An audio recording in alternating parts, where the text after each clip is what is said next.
हम ममता झा समस्त मिथिलावासी गोर लागे छी। महेश वाणी गावा जा रहल छी।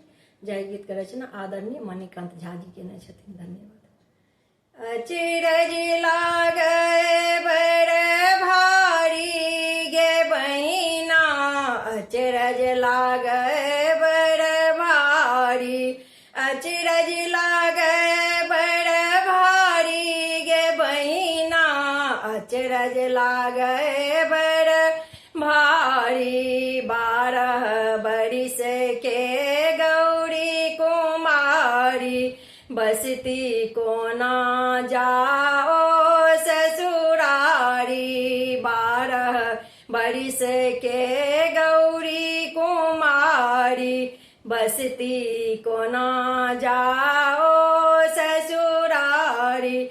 बड़ के बस बुढ़ारी गे बहिना, बड़ के बस बुढ़ारी गे बहिना, अचरज लागे बड़ भारी, अचरज लागे बड़ भारी गे बहिना, अचरज लागे बड़ भारी। राजा के बेटी दैयो दुलारी, रहती मसाने के करतन पुछारी। राजा के बेटी दैयो दुलारी, रहती मसाने के करतन पुछारी।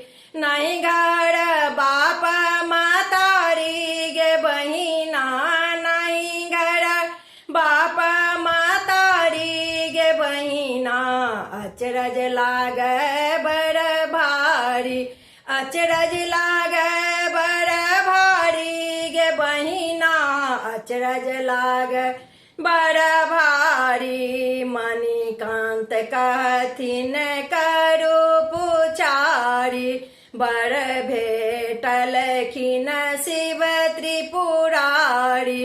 मणिकांत कहथिन करू पुचारी, बड़ भेटलखिन शिव त्रिपुरारी।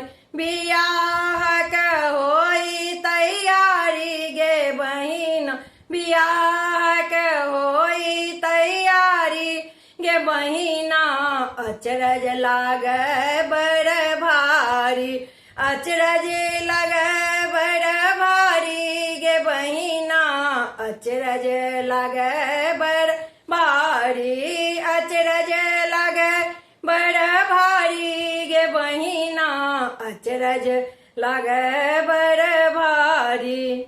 धन्यवाद।